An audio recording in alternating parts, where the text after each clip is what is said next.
which I'm talking about, the Cognitive Services APIs for AI developers. So click on this and you will be on this page. Then go down. So here you find some of the can say APIs listed.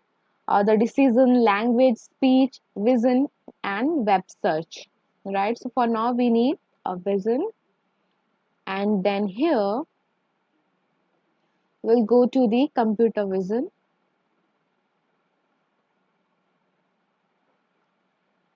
Correct. So here, if you check out this metadata which is coming from this image, it's giving you the what is the actual object. It's predicting what is the actual object. It's predicting Predicting along with along the with the tags you have tags you have provided. provided. So it's So it's predicting predicting. that yes, there is a person, there is a platform, train, vehicle, right?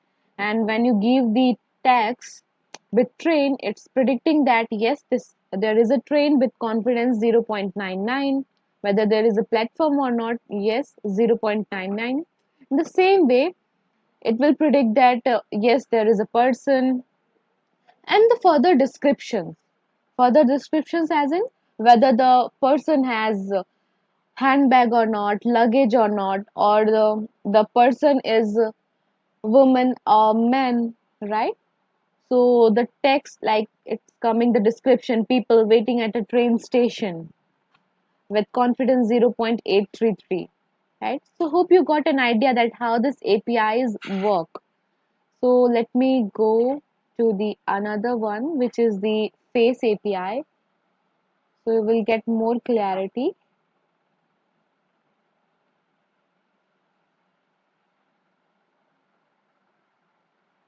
So again, vision and then the face. Yes, here it is. Okay, so in the face detection, when you call the face API, actually it will predict the images along with the further descriptions, as in whether the person on the image has done some makeup or not, what is the hair color, what is the actual emotions of that person, right? So if we check out this woman image, you find that it's predicting the IDs, the face rectangle, right? The hair color with the confidence. So brown is like, yeah, 0.99% confidence, and then the black, red, right? According to that, it's also specifying the confidence, whether she is smiling or not. So it's, yeah, 1.0. Gender, age, everything is coming on the metadata. So if you check out this emotion section, here you find that happiness is 1 and rest of the anger, disgust, contempt, neutral is 0, which is absolutely correct, right? So in the same way, let's check out some another image. So I will take the image of some angry politician,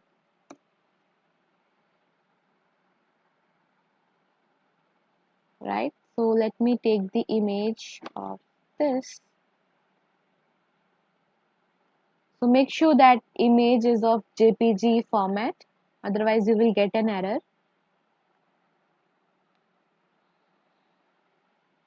Yeah. Now let's check out the metadata.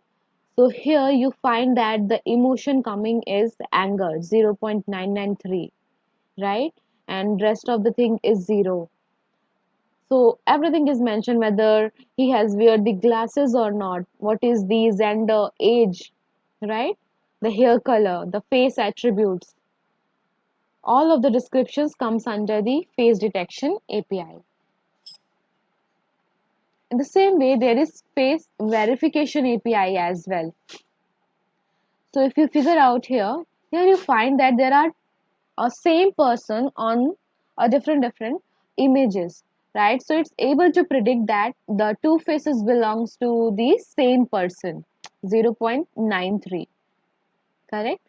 So The same way, if you want, you can check out some another image as well. So let me take the Bill Gates image.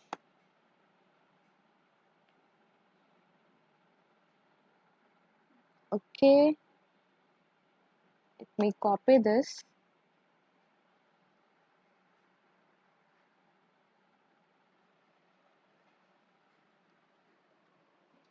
Correct.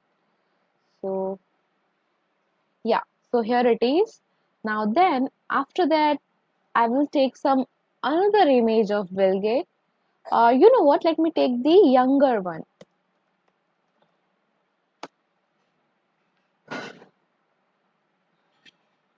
Yes. So I will take this.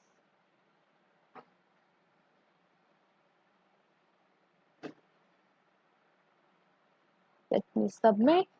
And then let's check out whether this API will able to predict the or not. So you find that the two faces belong to the same person with confidence 0.78, right? So hope you got an idea that I have given two different can say the older one and the younger one image of the Bill Gates, but still it's able to figure out that the two faces belongs to the same person, right? With confidence 0.78, right? So in the same way, if you want to predict that if there are some group of peoples on your images, what actually they are like, what is the emotions, right? So you can figure out that. So if you have noticed it, let's suppose you have uploaded some images on the Facebook, the group of people images, right? And there you find the tags along with their name. How this is happening? This is actually happening because of these APIs, right? That app is able to predict the person who is in the images, correct? So yeah, this is all about the computer vision. Now we'll see the demo that how. So let's go to the portal.azure.com, correct? And let me go to the different subscription. Okay, now here we'll go to the service. If you have remember, we have created one machine learning service. So I'm going to my machine learning service, a resource group, and then this. Yeah, here it is. So this is my machine learning service. So go to your machine learning service which you have created, right? And there you will find this compute under the assets. So click on compute. Basically, we are going to create one Jupyter Notebook server, and to do that, we need one compute instance because Jupyter server need one instance. So go to the compute and then click on new. So here you have to provide the compute name, whatever you want, but make sure that that is correct. Make sure that you will not find any error while giving the name, right? So select the virtual machine type CPU and the virtual machine size. Leave it default, or if you want, you can change it, but it will charge you according to the VM size, right? And then simply click create. So what I said, go to your go to your machine learning service, right? Under assets, you will get this compute. Click on compute and then the new button to create the compute instance, and then provide the compute name, virtual machine type CPU, and the virtual machine size DS3V2, and click create, right? So I'm not creating it for now, I already have one. It will take some time, like 2 to 3 minutes to create. So you will find the status running when it's done. So when you find the status running, there are three links available like Jupyter Lab, Jupyter, RStudio. So we use this Jupyter link. So when you click on this link, click yes, I understand, and then continue. One Jupyter Notebook server will get open on the another tab. Now I'm on my Jupyter Notebook server. Right now what I want, go to the users and create one AI folders under this users. Right? So to create the folder, what you have to do, click on new and then click folder. Right?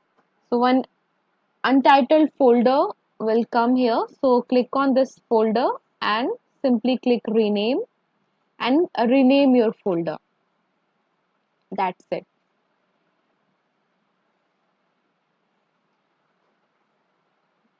Now then, when you have created the new folder, right? So click on this new button and then the terminal.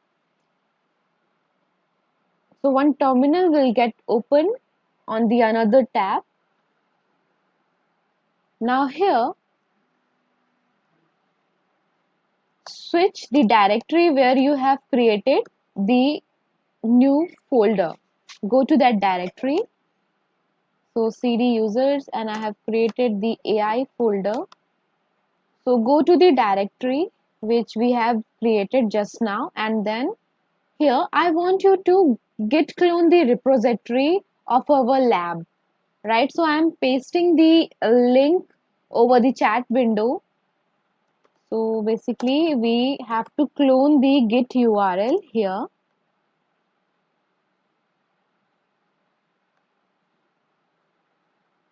Paste the git URL.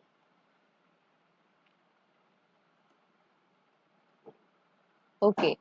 So there might be chance that I will get an error, and yeah, it's telling that AI fundamental already exists because I have already cloned the repository. So I'm requesting you all to git clone this URL, right?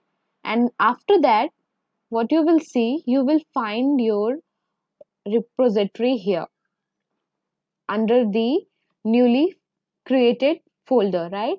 So you will find the AI fundamentals and then click on AI fundamentals, and there are all the labs, and this labs have some IPYNB file which is a Jupyter notebook file, and on the rest of the demo we'll use this file, and then click on this image analysis with computer vision.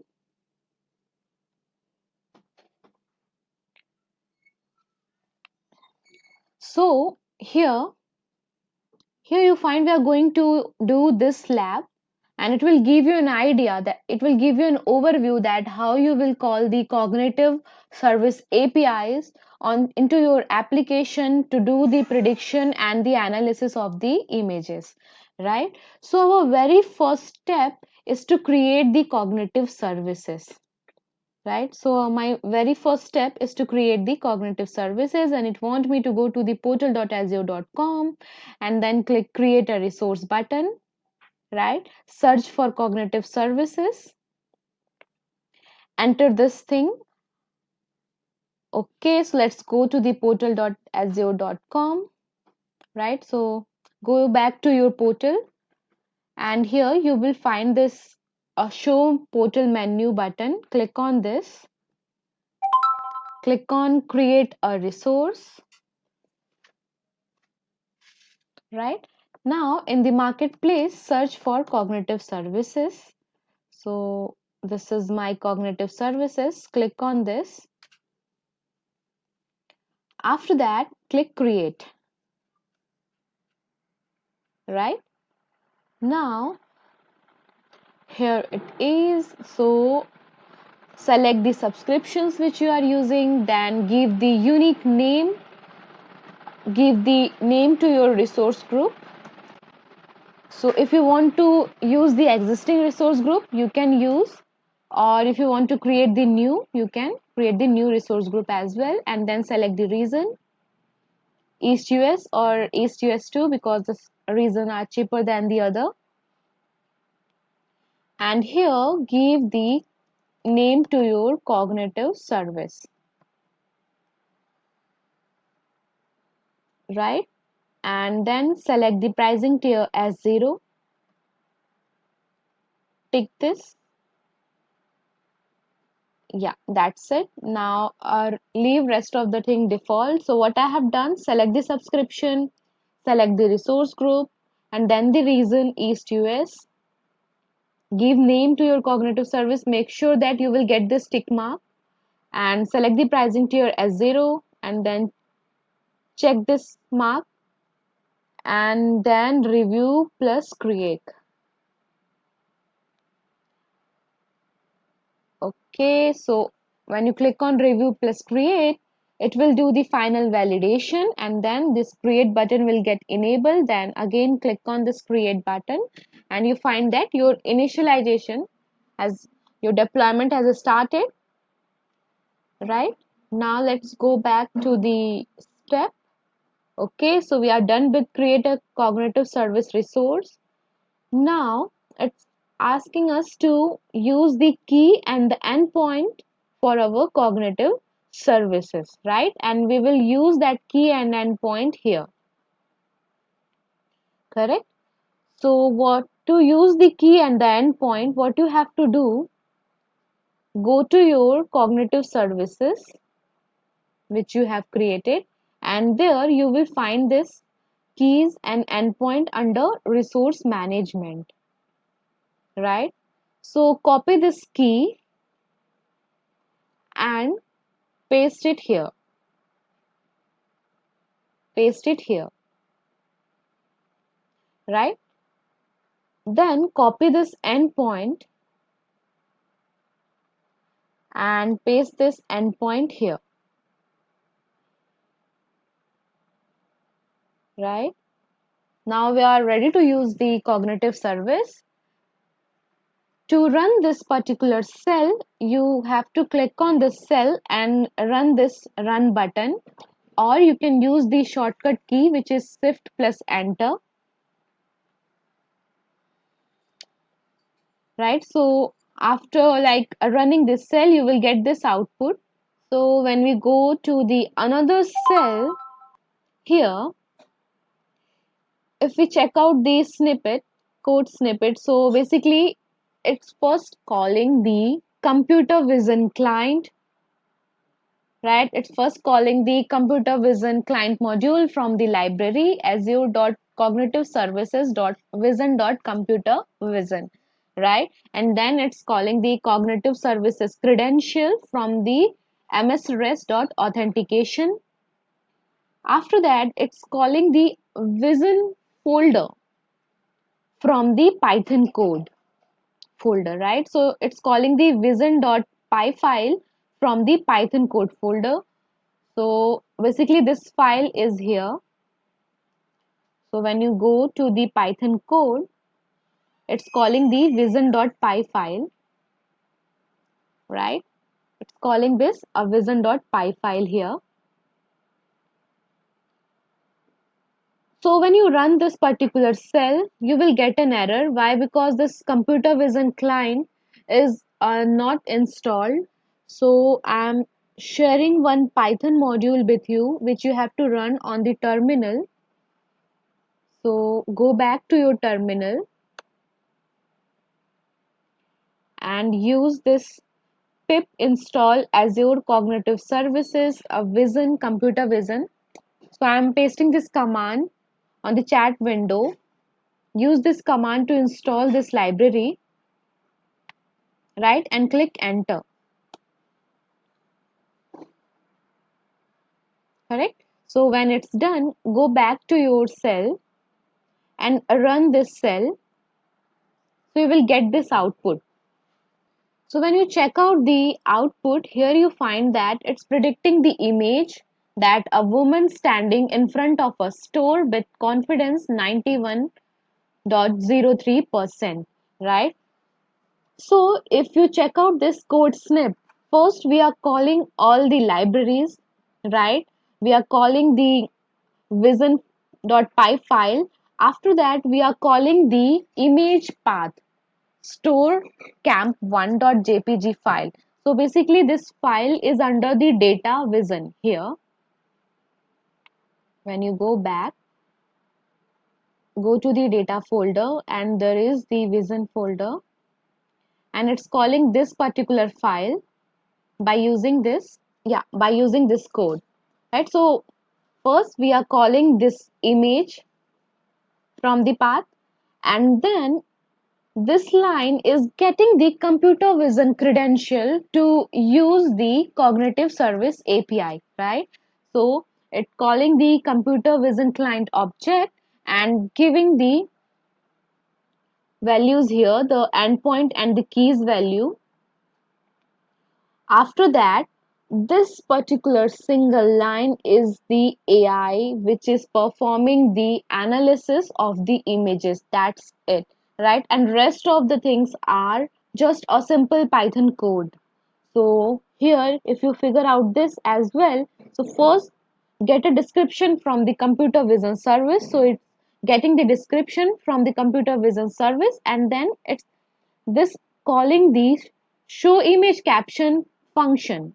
So you find this show image caption function here, which will give you the further that how the image will open, what will be the caption text, right? What is the format of the confidence, right? So everything are mentioned here, but then still that function is taking the metadata from the description coming from the APIs, right?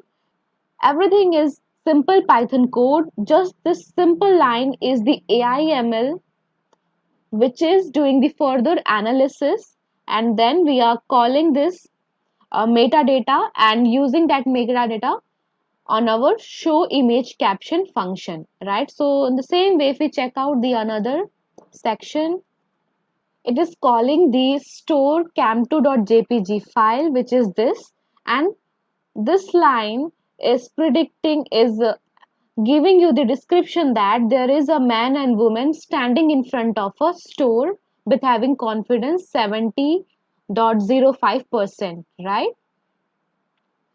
So in the same way, you can do the another, you can run the another cell as well. So if you want to add the further specification of the image, further features like you want to add the description tags or object what the person is using, right? So you can use these features and then analyze using the computer vision API, and it will give you the analysis according to the tags, right? So you find that it's analyzing that a woman standing in front of a store, there is a cell phone in her hand, right? One child is also there, the woman is smiling, right? So if you include the tags, it will give you the furthermore description, it will give you the furthermore analysis of the images, correct? So yes, this is how you can use the computer vision API into your application. Now I am handing over this to Bhavesh. Thank you. All right. So the next is speech, and speech is extremely important API for for kind of uh, AI machine learning, right? Because we humans we interact mostly using speech, and so now the latest or the newest form of applications which are coming up. If you think of Cortana, if you think of Siri, if you think of Alexa, hello Google, right? They are all voice activated devices, and a lot more and more we are interacting with our systems using speech.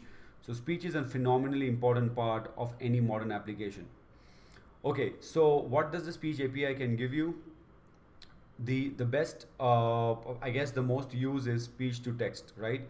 So imagine I want to make a robot, right? So I've made a robot, and this robot can, let's say, interact with you. So I have put, let's say, some kind of speakers here, right? Field array speakers, so it can kind of pick up a lot of a speech from different directions, and I'm interacting with the robot. So I'm saying, uh, hey, so by the way, CloudThat made a really cool robot called Mitzi, which can interact with you, and it completely use Azure Cognitive Services. So if you went ahead and said hello Mitzi, right, it would the mic would record the sound would be processed. Right now we have a sound clip, but we have no idea what the sound clip the meaning is. So we take the sound clip, and we pass it on to speech to text. So speech to text then converts, so we can say, hey, what's the weather, right? So speech to text then gives us the text which says what the user has said. But now, because I have given the audio, I got the text, I can run my analysis on the text. So I can, for example, parse, try to find the meaning, what the person is trying to say, try to find answer to this, and then basically I have an answer. For example, if I say, hey, what's the temperature? Let's say it's 21 degrees Celsius. So now I have a text which is 21 degrees Celsius, right? But I want Mirchi to speak it. So I take 21 degrees Celsius and pass it to text to speech. So it gives me back an audio file which says 21 degrees Celsius, and I play it to the speaker. So to the end user, it seems like Mitzi is interacting, or to the end user, the Mitzi is interacting with them using audio. But behind the scenes, what's happening is that we are using the rich speech API. We are taking the speech, converting it into text, pushing it, getting this context, getting an answer, response, again getting the response converted to speech and speaking out the response, right? So text to speech, speech to text APIs very important for a lot of this conversation based AI services. Then we have speech recognition. So it recognizes who the speaker is. It recognizes, it can do from audio. So basically, it can get some more schematics from the speech as well. And then you have speech translation. You can live translate your audio into multiple different languages, right? Really useful when you have an audience which is multicultural and you want to give, translate that to kind of multiple audio formats. So speech has this API. It's really powerful, really interesting. Let's look a quick demo. All right, so thank you, Bhavesh. So let's check out the demo on Speech API. So again, we have to be on this cognitive service page. And here, when we go to the bottom, there we will click on this speech.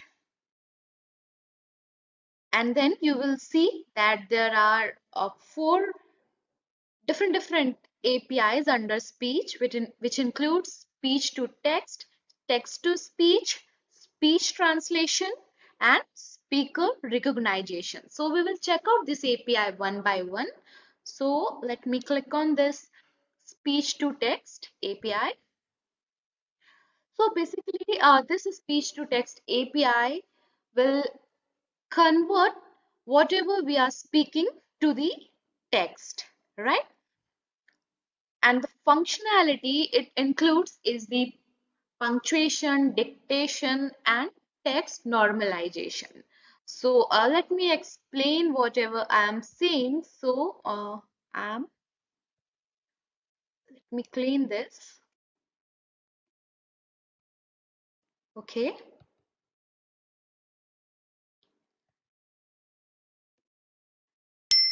All right. Now I'm clicking on this speech. Hey, hi. May I know your name, please? Right. So here you are seeing that along with the uh, punctuation, it's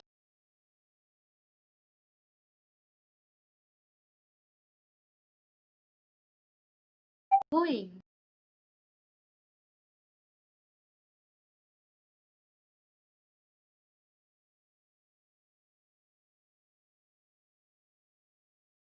It's able to find out that yeah, I'm asking the questions and where I'm putting it gap and seeing that after this question mark it is giving you this capital letter end, right? So this is how you can add the punctuation functionality, dictation functionality to your API, to your speech to text API. Now let's check out the another API. So the another API is text to speech.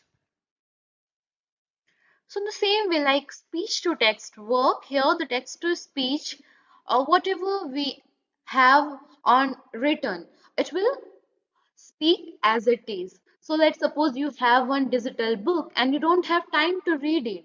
So what you can do, you can simply apply this API to your digital textbook, and this API will read a book for you, right?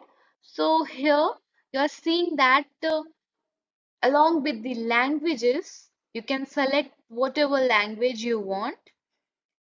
If you want, you can change the voice from Hira to Priya to Ravi, and there is some adjustable, or you can say customized rate and pitch value. Okay, so let me try something different.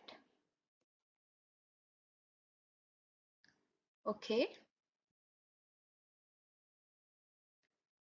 so I'm writing, hey, how are you? What is, where are you going? Right? So let me play this. Hey, how are you? Where are you going? Yeah. So along with this, you can also adjust the rate. Hey, how are you? Where are you going? So this is how like I'm Hey, increasing how are the you? rate Where are you of going? the voice. I can also customize this pitch. I can also increase or decrease the pitch value, Hey, how are you? Where are you going? right? Don't you think this is something interesting, which is like totally in your hand, whatever voice you want to give? So let's suppose I am giving Ravi here. Hey, how are you? Where are you going? So this is the text to speech API. Now let's check out the another API, which is speech translation. So basically this speech translation is to translate the languages from one source language to another target languages, right?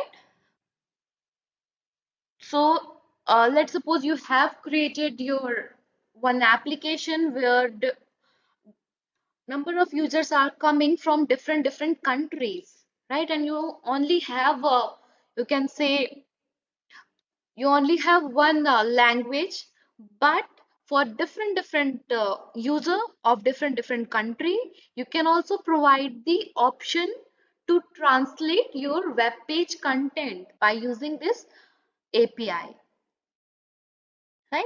So let me use the Japanese API here.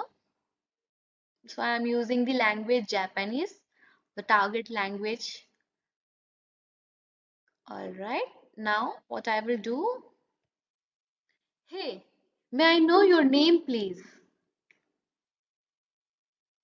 So yeah, here you are seeing that it is translating whatever you are saying in Japanese, right? So this is the, you can say, the workflow of this particular API. So we are giving voice to our speech to text API, then it is doing the speech correction, and the machine learning algorithm is actually translating each and every word to the target language, and then it is translating this language from text to speech and giving you as voice output, right? Now let's check out the another one, which is speaker recognition. So a speaker recognition API is basically to identify and verify the individual speakers. So let's suppose you have your organization and your organizations have one a sales team, and one of your member of sales team had spoken very rude to your customer, and you want to identify that who is that sales member, right? So using this particular speaker recognition API, you will able to figure out that what is the identification of that person or employee, right? But that employee must be on your enrollment group. So what, when you check out this image here, what we have to do first, we have to do the user enrollment. And to identify, first we will capture the audio, and this speaker recognition will recognize the voice and give you the output that, yeah, this particular employee has spoken rude to your customer, right? So yeah, this is all about the speech API. Now I am handing over this to Bhavesh. Then you have language. So here, a language, one which very important, easy to understand, is translator text. So this is to translate text from one language to another language, right? So I want to translate from English to Spanish, Spanish to English. That can be done over here. Then we have text analytics. So text analytics, we have a demo of this kind of coming later in the day. Imagine that you have a Twitter page, right? So you have an account. Let's say Microsoft has an account for Twitter.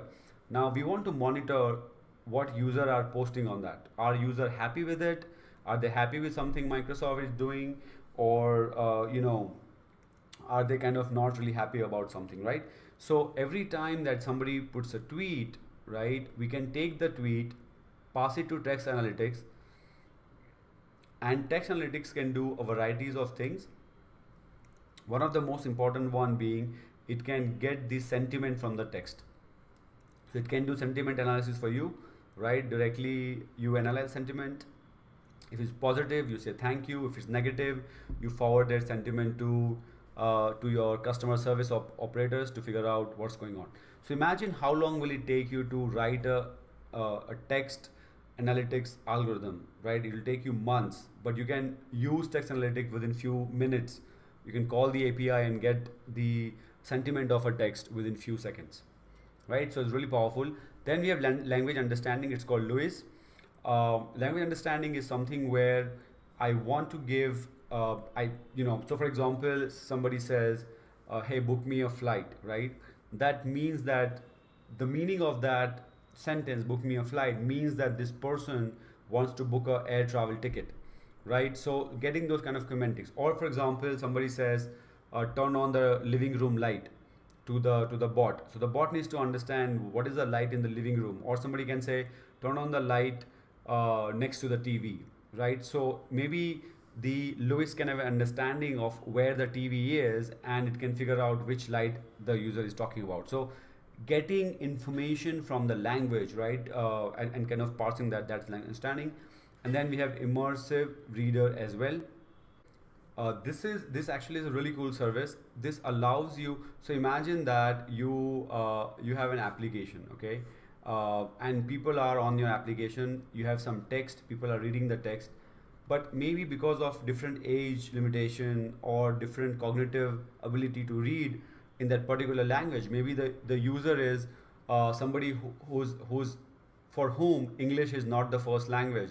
So they are not able to understand what's going on. So immersive reader lets you create in your application segments where you can go ahead and the user can say, read this out loud, right? So that particular sentence where they're not able to understand, it reads out loud. Or they can say, convert this particular sentence to a different language, the language that is their first language. So those kind of abilities are provided to you through immersive reader. Let's look a quick demo. All right, thank you, Bhavesh. So now we will check out the demo on language API. So for that, again, we have to be on this cognitive services page. So when you go down there, you will find the language. So click on it, and then you will find these three options: one for the immersive reader, second for the language understanding, then Q&A maker, text analytics, and translator, right? So we will check out this language understanding and Q&A maker on our next demo. We are going to create one chatbot, so we will see this thing on our next demo. Now first let's check out the immersive reader, right? So basically, the immersive reader is an inclusive design tool that implements proven technology to improve reading comprehension for emerging readers, language learners, or people with learning difference, right? So let's suppose you have your grandparents or they want to read something, you have one digital book and you want them to read that. So by using this immersive reader, you are making things easy for them so that they will like easily understand the words, the concept behind the reading, right? So this is the Azure offering, the immersive reader, right? So now let's check out the tool, what's it's actually all about. So here in the down, click on try it out and it will let you on the page. So basically we are going to see the demo on the how immersive reader works. So this is one sample para you can say, right? So by seeing this, you will able to understand that how easy the immersive reader has made content to read, right? So let's suppose I am clicking it here, right? So along with this thing, like you will also able to see the pronunciation, you will also be able to see the image that yeah, this is the app, right? So with for important word which are usually used, they have also given the image along with the pronunciation, right? Also, if you want to change the text, you can also change the font, right? You can also change the text size by adjusting this. Also, you can change the theme as well, right? Don't you think this is something very interesting? Now, what we will see, yeah. Here, let's suppose you don't want noun. You can also make it disable. You want only verbs to be highlighted. You can make this, right? There is also functionality to display the, you can say, display the words. Yeah, now it's like totally easy to pronunciate. You can also change the reading part by making it line focus, right? So let's check out how this thing works. So what you have to do now, simply run this and you will able to find how the immersive reader works, right? So basically this immersive reader is designed to make reading more accessible for everyone. Now I'm handing over this to Bhavesh. Thank you. Okay, the next is decision. So this is really important, really a cool service where the first one is anomaly detector. So imagine that you are an e-commerce site, you have a lot of transaction. We've been talking about fraud detection. So you have a transaction with let's say 100 different attributes, and you want to figure out that which transaction seems a little bit off automatically. So anomaly detector can do that. You have a sensor, and the sensors, a bunch of sensors are producing some values, and you want to figure out when some values are quite different, and then you can do anomaly detector as well over there, right? So anomaly detector is something which can kind of help you with those kind of use cases. Then you have content moderator. This is used for moderating content, right? So a lot of times when we have forums or we have websites or we have applications where we let user create content, we need a way to moderate content. We need a way to make sure that the content is within certain bounds, doesn't have some of the offensive words or something like that that we don't want. So that can be done using content moderator. Let's look a quick demo. All right, so thank you, Bhavesh. Now let's check out the demo on Decision API. So for that, again, we have to be on this page, which is cognitive service. Now you will, when you go to down there, you will find the decision. And when you click on this, you will find these three API, the anomaly detector, the content moderator, and the personalizer, right? So for now, we will check out the content moderator. Click on the content moderator. So basically, this uh, content moderator is a cognitive service that checks text, image, and video content for material that is potentially offensive, risky, or otherwise undesirable, right? So basically, if there is any undesirable things, it will raise a flag, or it will comply with regulation or maintain some intent environment for users. So to use that, what you have to do, click on get started and it will let you on the dashboard, right? And before that, it will ask you to sign in with your Microsoft account. So I have clicked on my Microsoft account and then it will let you on the dashboard, right? So as I have already created my team, it haven't asked me to create the team. But if you are using this very first time, it will ask you to create teams. So the details they require is just your first name, your surname, and your unique team name. And if you want, you can also invite other users to your team and then click OK. That's it. And it will let you on this dashboard page, right? So here you are seeing that it is telling some overall stats, some pending review, completed review, right? So when you click on this try, and let me select the text, all right? So I need some sample text. So I will click here and it will provide me some sample text. Okay, now click submit. So they have generated the review. Click here. Yeah, right. Now, when you check out the review, the text language is English. Yeah, definitely. And here the text has profanity true. It means this text is haven't contained any false thing or some undesirable things, right? So let me select some other text. I'm selecting some other text. I'm copy pasting. Okay.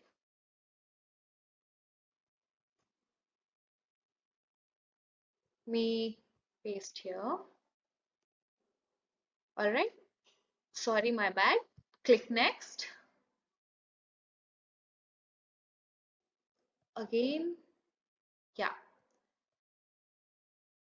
Okay. So here, try and text. All right. Now here I have to provide the new text. Right. Submit. And let's check the review.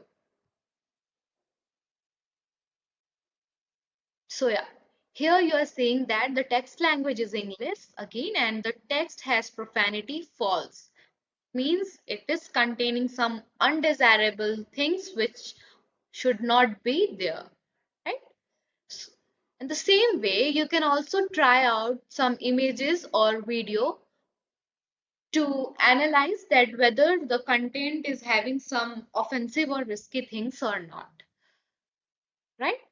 So I'm handing over this to Bhavesh. Thank you. And last but not the least, we have Bing Search. So search has Bing web search. I'm pretty sure you have all used Bing web search at some point or the other, right? You have Bing image search. These are all browser based search engines which you can search your web search. You have image, but you can also call API, right? So how this is different from, let's say, going to a browser, typing bing.com and searching is that you can have this capability inside your application because you can call the API. So you have imagine that you have an application, and in the application the user can highlight a word and click on search, right? So if you want something like that, you can call the Bing search API, get the result back and display it in your own application.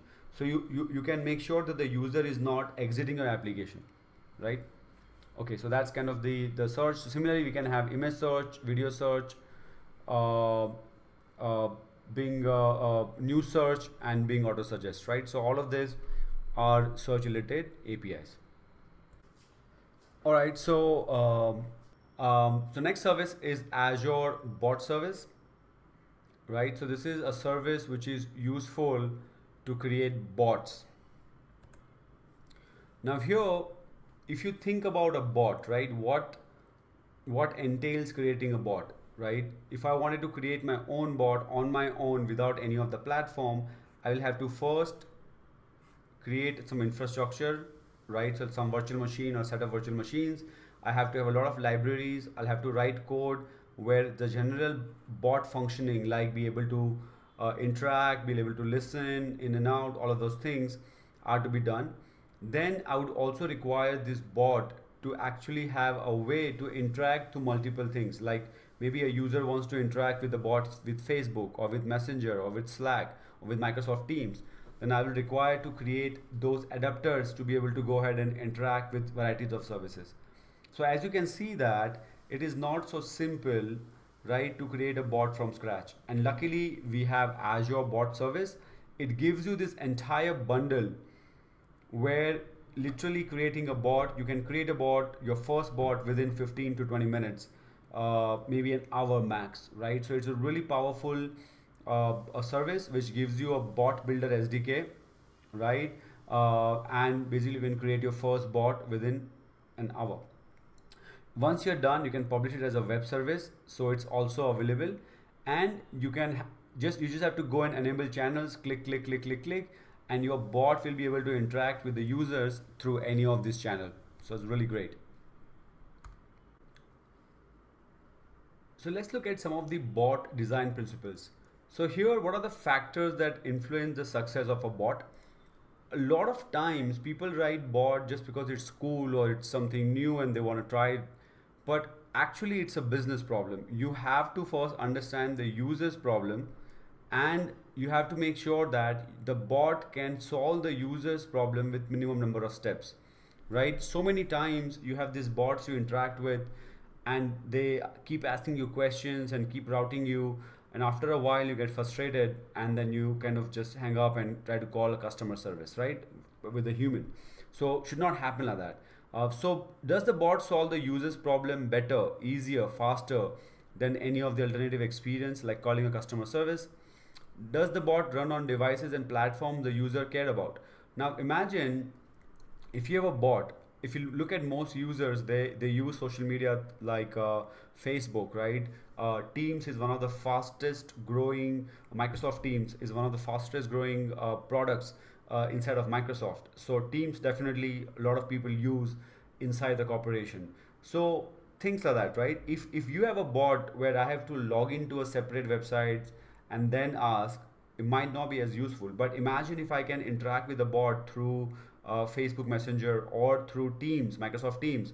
Wonderful, right? So that's also something you need to worry about. Is a bot discoverable? Do users naturally know where to do? Do users naturally know what to do when they're using it, right? So that's also important.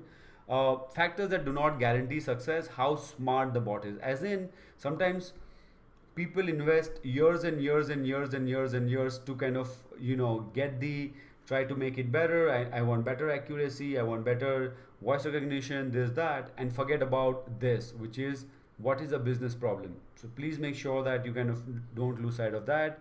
The depth of natural language support and voice enabled. Of course, voice enabled is now picking up quite a bit, and that will definitely help. If you can solve the user problem and you can have something which is voice enabled, great, nothing like it. But don't have something which is voice enabled and doesn't solve a business problem, a user problem. That's not going to work out. So what does my development environment look like? So here, using the SDK that is provided by Azure Bot Service, right, you can build bots and take advantage of the following SDK features. The first is a dialogue system. The dialogue is a way that the bot interacts with the user. So for example, let's say you have a bot which is helping, it's an e-commerce bot helping to find the status of your order, right? So as soon as you come in, it could be a hello dialogue, right, which goes and identifies the user. Then the next dialog could be you ask the you ask the order ID, right, and make sure that you understand what the product ID is. The next dialogue is you ask them what they want to do. The next dialogue is probably say, find the status of the order or something like that. So each dialogue has a particular thing to solve for the user, right? And it's stacked one on top of the other, so the user kind of keep going deeper to kind of get the answers that they want from the system. Then you have built-in prompts for simple things as yes or no, strings, numbers, or something like that, right? So, for example, you want the order ID, but maybe there's a lot of noise where the user is, so we are not able to. It might be that we might not be able to pick up the order ID in this dialog, right? So, if you also give the user a prompt where he can type the order ID, right? That's better because sometimes you don't want to speak, you just want to type because it's very noisy and maybe it's not so for minute things like the order ID, it might not pick up so well.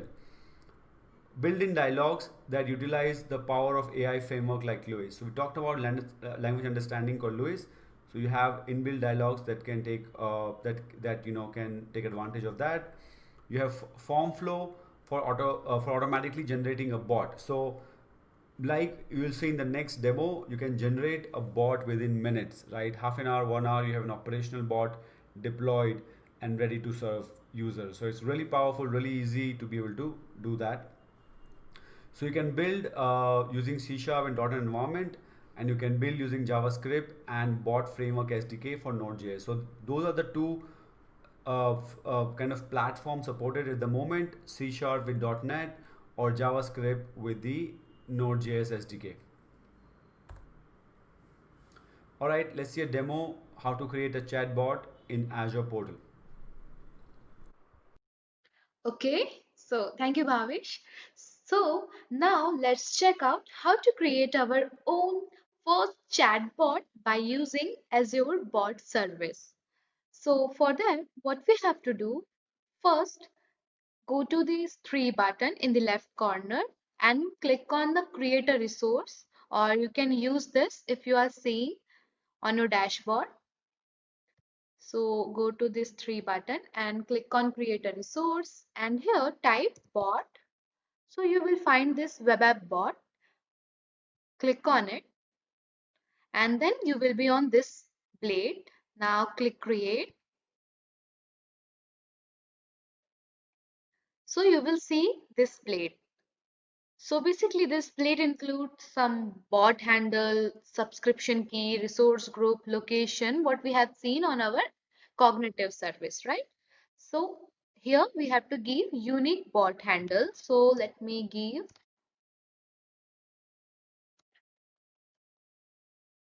Okay, so when you find this tick mark, it means the bot handle name is correct.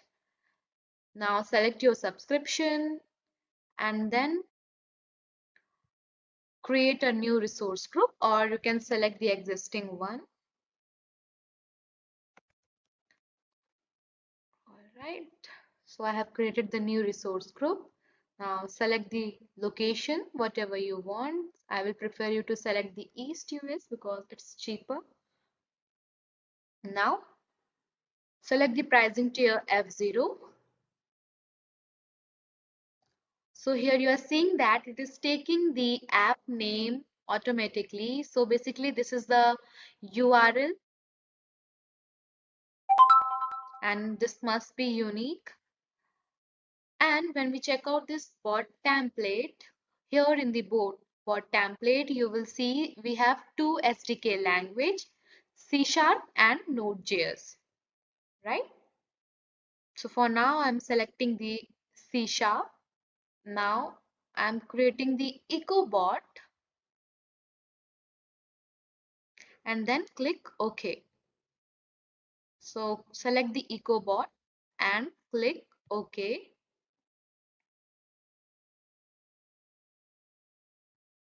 Select the app service plan and or you can leave it as it is.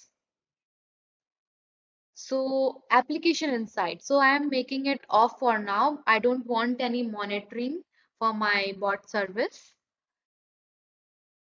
Now put everything default and click create. So let me go through this again. So here I have given the bot handle name, and then I have selected my subscription, create or select the existing resource group, select the location, select the pricing tier F0 and app name, select the bot template EcoBot, disable the application inside and put rest this app service plan and Microsoft app ID and password, make it default and click create, right? So it will create one web app bot for you. So the deployment is under process. So basically we have created one EcoBot which will echo whatever you will write, right? Like suppose you have written hi, it will reply with hi, or if you have written your name, it will reply with your name. So basically we have created one EcoBot. After that, we will check out that how to integrate our bot with the Telegram, right? You can also integrate your bot with other application like Messenger or Microsoft Teams, Slack. So it's deploying. Meanwhile, the deployment is under process. Let's check out my existing bot service. So I have already created one bot service. So here in the bot service, you are seeing that if you want to create your bot locally, so for that you have to download the bot source code. You need one emulator so you can create your bot locally as well. To test your bot, click on this test in web chat. You know what? You know what? My bot is now ready. Let me go there.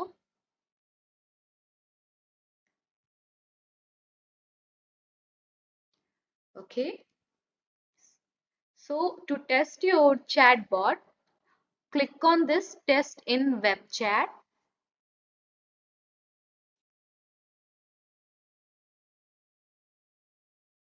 All right. Now type something here like hi.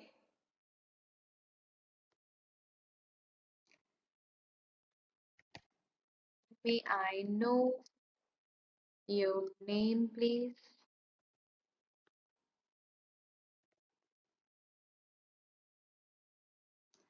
So yeah, you're seeing that it's just replying as it is whatever we are typing, right? Now let's check out how we will integrate our bot service to other channels. Channels as in, let's suppose you have created one web application and you want to integrate your Azure chatbot to your web application. So for that, what you have to do, simply use this,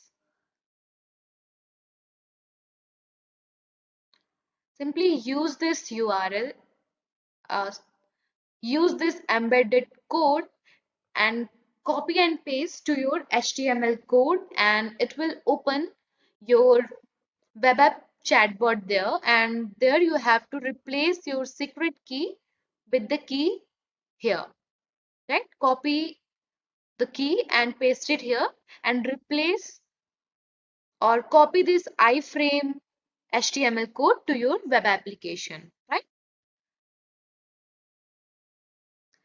So now what we will see, we will check out how to integrate our chatbot to the Telegram. So for now, what I have to do, let me open my Telegram app here.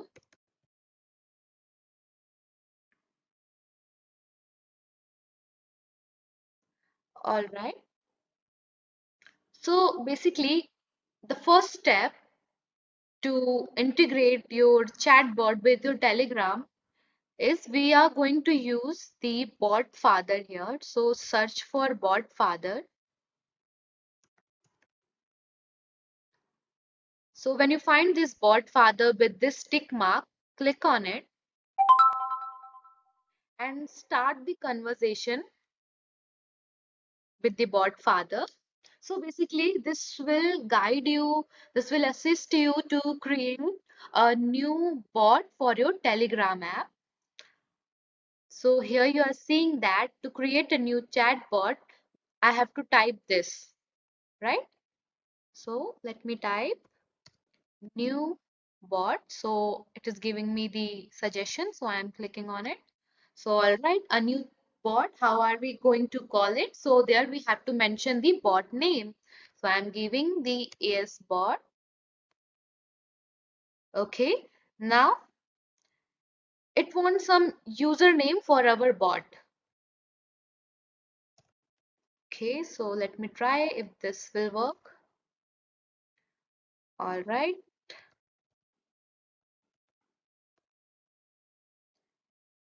Okay.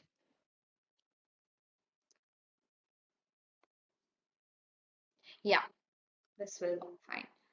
Now, what we have to do when you find that your this username is unique, it will show you, it will give you actually a one access token. So what you have to do, copy this access token,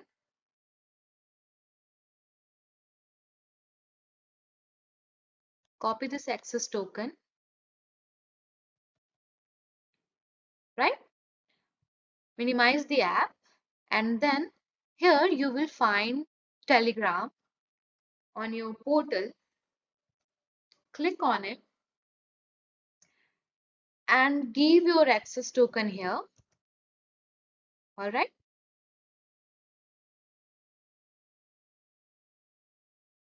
And then save it.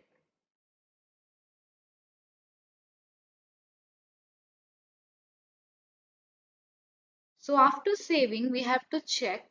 Now, after saving, you find that this got enabled.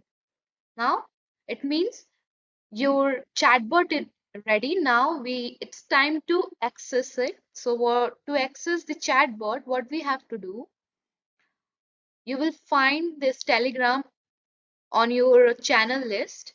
So click on edit, right? Or you know what? So click on this get bot embedded code and click on this Telegram and copy the URL. So remember, you have to copy this URL and paste it here, right? So it will ask you to open Telegram desktop and ready. You are ready to use your bot. So start the conversation.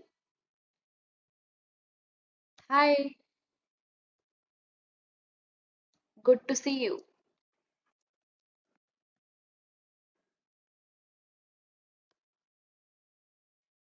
Ta-da! So your chatbot is ready and you have integrated your chatbot with your Telegram. Hope you enjoyed it. And now I am handing over this to Bhavesh. Thank you. All right, so now let's see how we can convert the chatbot to a Q&A maker. So first, what's a Q&A maker service? A lot of times we have a lot of people have Q&A or FAQs, you write inside their web pages. Now FAQs, like if you talk about Azure, right, there are probably 50 to 60 to 100 services in Azure, and each and every one of those services has an FAQ page.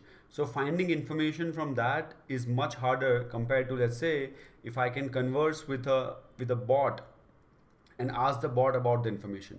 So Q&A maker service helps you in those kind of use cases. So here's the kind of Q&A maker .ai service, and here's my knowledge base, which is the list of all the questions and the kind of answers that I have. So what I do here is that I create a Q&A maker resource in Azure. From that, I sign into qnamaker.ai, right? From there, I can go ahead and create Q&A pairs. So I can create questions, and for those kind of questions, I can create answers. right? So this is called as a knowledge base. And then integrate the chatbot for automated response capabilities.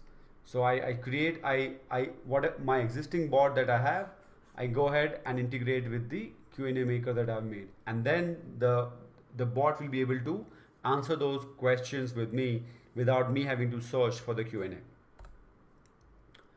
So let's see a demo of how to create a Q&A maker service. Okay, thank you, Bhavish. So now we will check out how to create Q&A chatbot. So for that, we need one Q&A maker service. So let's see how to do that. So if you remember in the previous demo, we have cloned one AI fundamental repository. So for the remaining session, we are going to use this AI fundamentals repository. So you click on this folder, and there you will find one 3A Q&A bot IPYNB file. So click on it.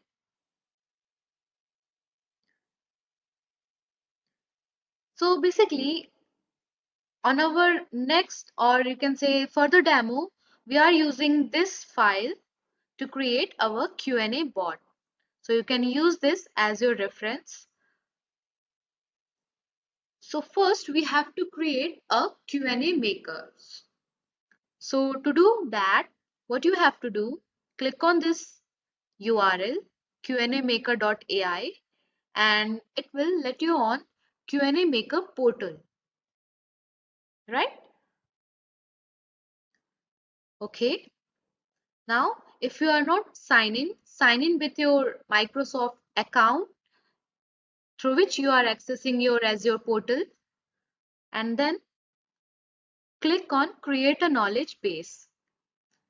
So when you click on the create a knowledge base, you will be on this page which has 5 steps, right?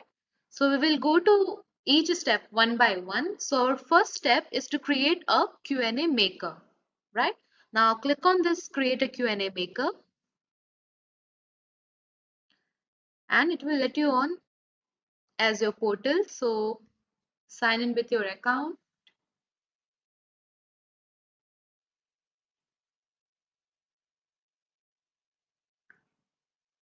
Okay, so now you're seeing, now we are going to create a Q&A maker service. So before that, we have to again give a unique name to our Q&A maker bot. So I'm giving unique name to my bot, right? So if you find the tick mark here, that means your bot is, this name is unique. Select the subscription.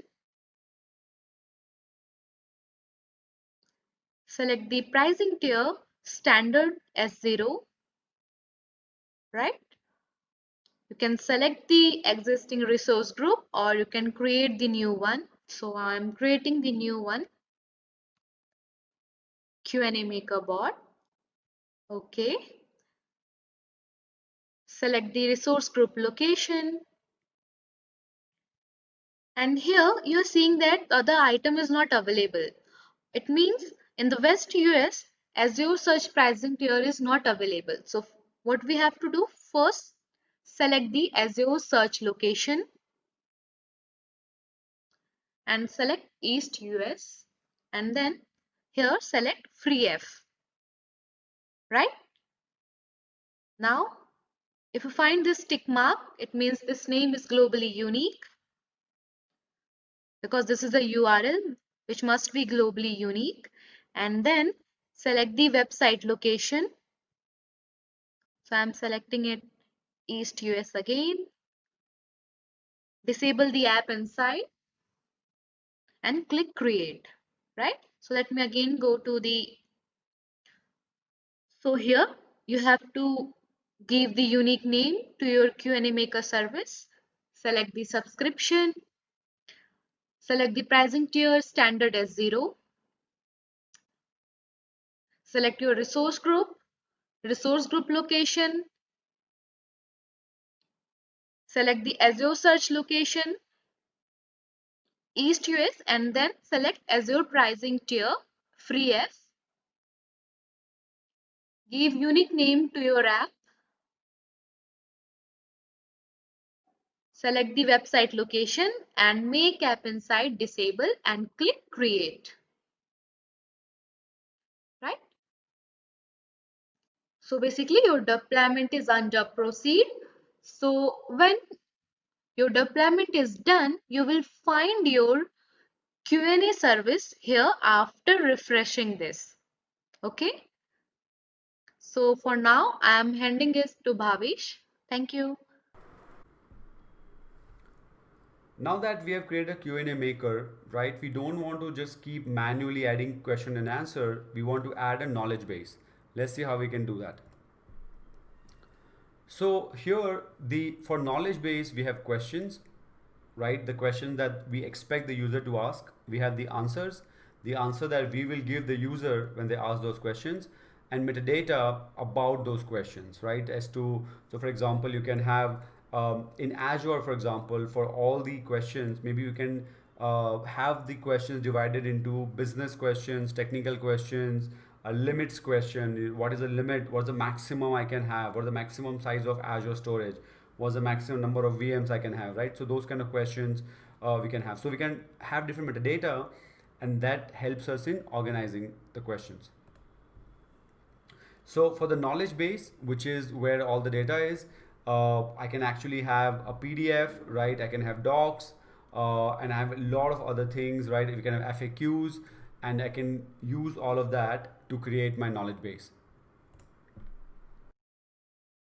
So knowledge base looks something like that. You can see that here's a question. So what are the kind of question I expect? Let's say good night, night, have a good night, all that. And what is the answer for those kind of things?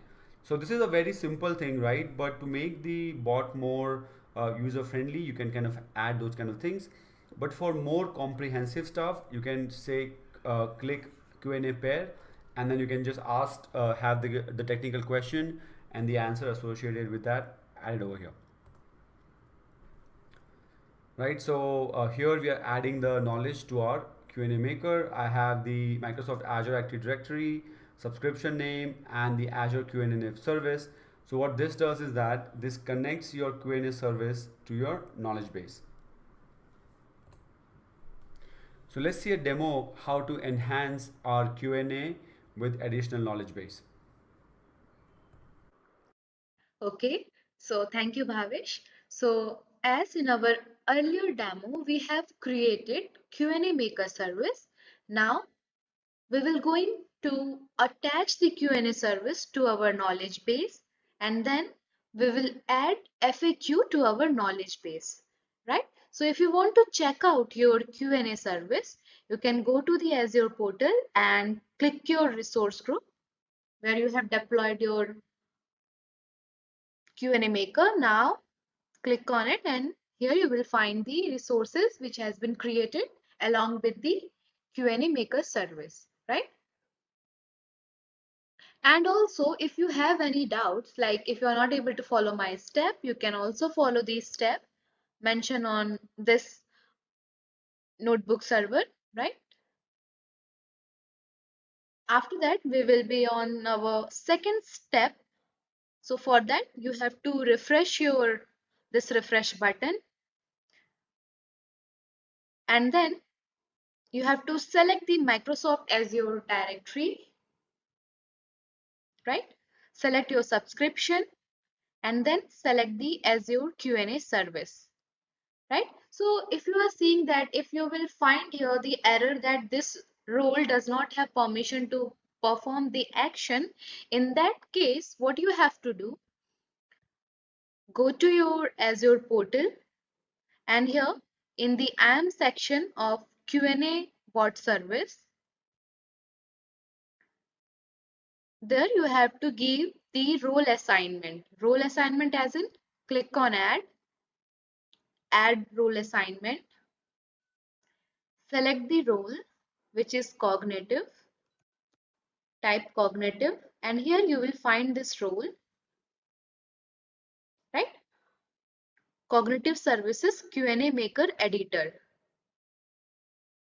and assign this role to your user from which you are using your Azure portal, right? And click save.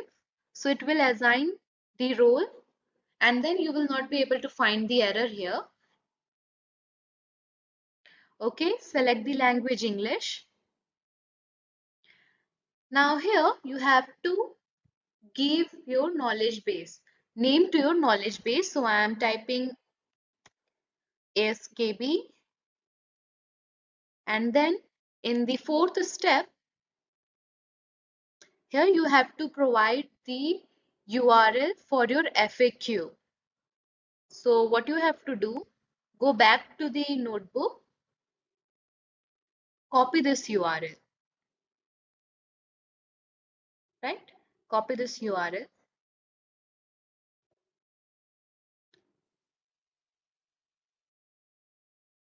and paste it here and click add URL, right? So this is basically the docs for FAQ, right? After that, here you have to put this chit chat none and simply click create your knowledge base. Or if you want, you can put this as professional as well, because we are making one professional chatbot, and then click create. So it will create one knowledge base for you. After that, we will check out how to add additional questions and answer to our knowledge base. So basically it will take some time to create, and yeah, it's ready. Let the Q&A pop up here.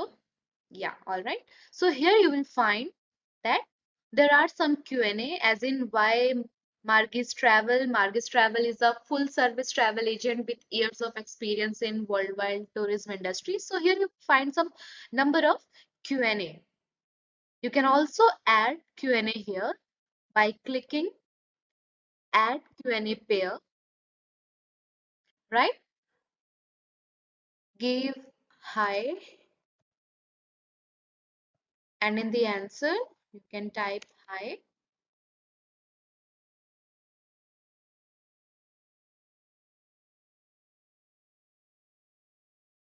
Or here you can also add hello. My B user will ask hi or hello anything, but our bot will send the reply hi only, right? Now save and train,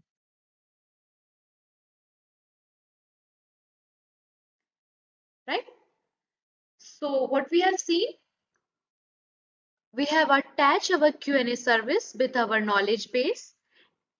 After that, we have provided FAQ docs to our knowledge base, and then we added some Q&A pair to it.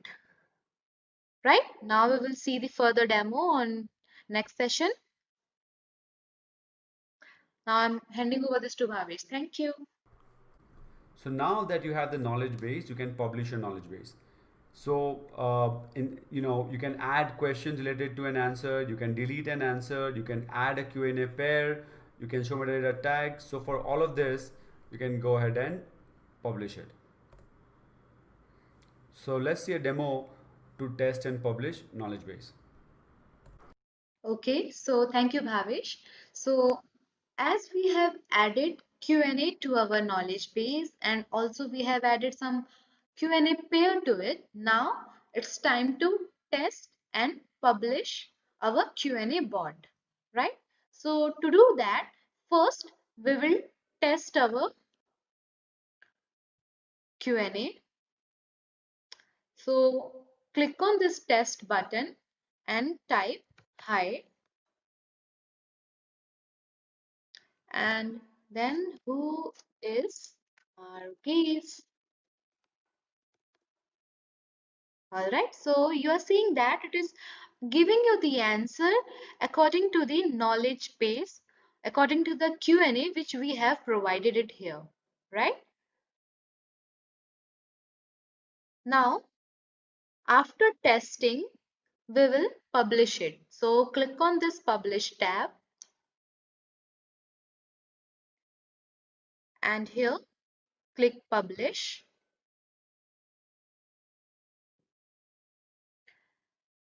Okay, so it will take some time to prepare the environment. Yeah. So now again we are going to create one Q&A bot. Earlier we have created Q&A service. Now we are going to create one bot for our Q&A service. So click on this create bot button and it will let you on Azure portal.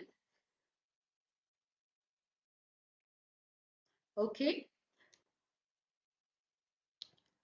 So basically what we have done, first we have created the Q&A maker service and then we have attached our Q&A maker service to the knowledge base and then we have added some FAQs to our knowledge base.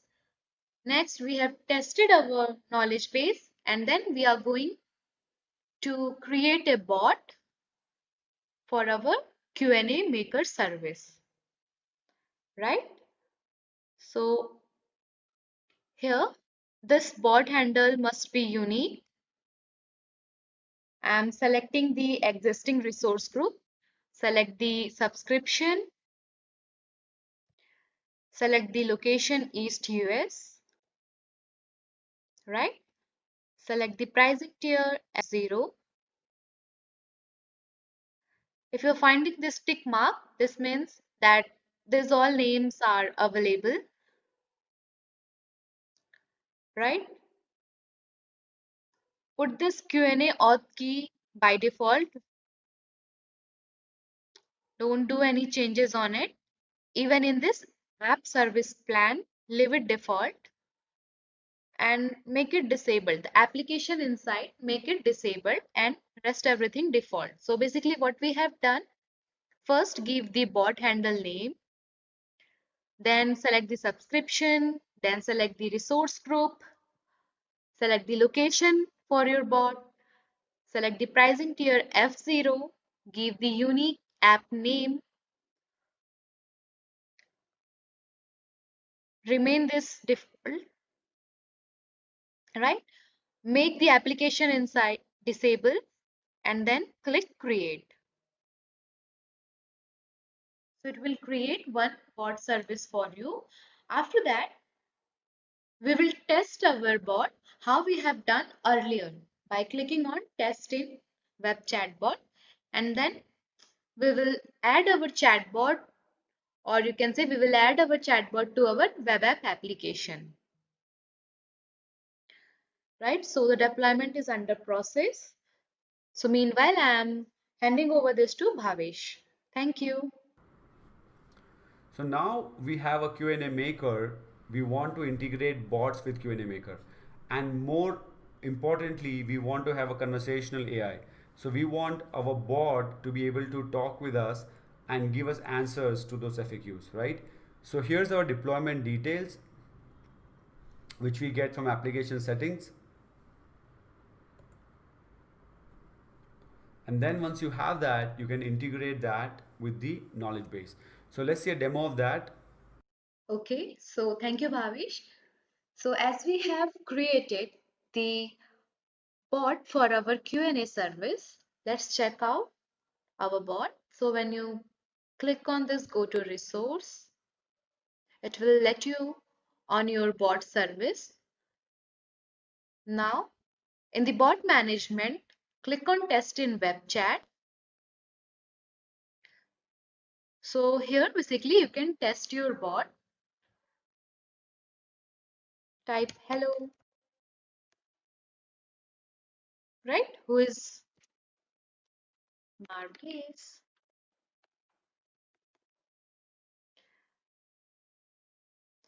All right. I want to book my flight ticket.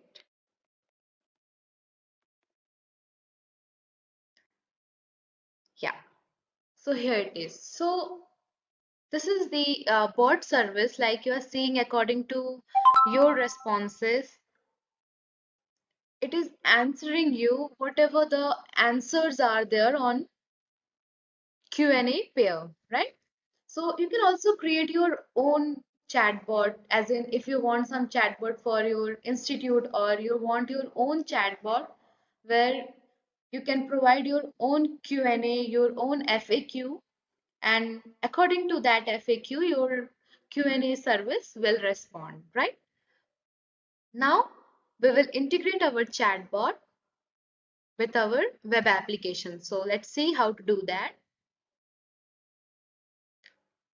Yeah, so here you are seeing that there is already web chat in the channel, right? So basically what you have to do, click on this getbot embedded code, right?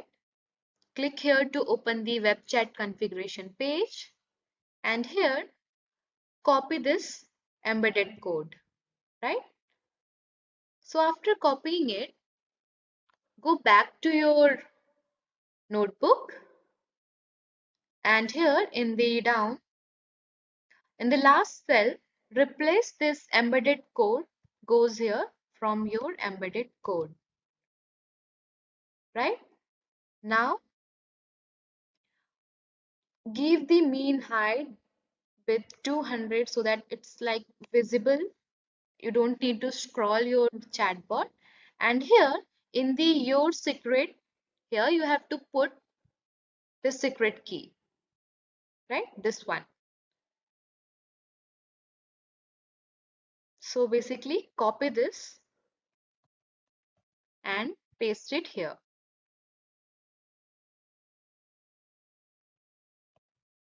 right? Now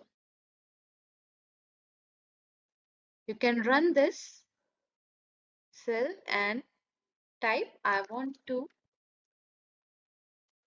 book my hotel,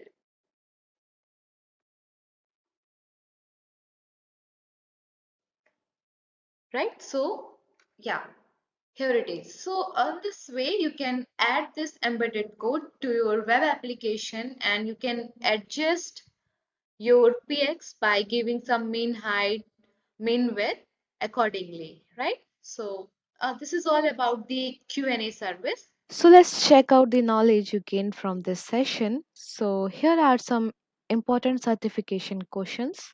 Check this out. So my first question is, you open gallery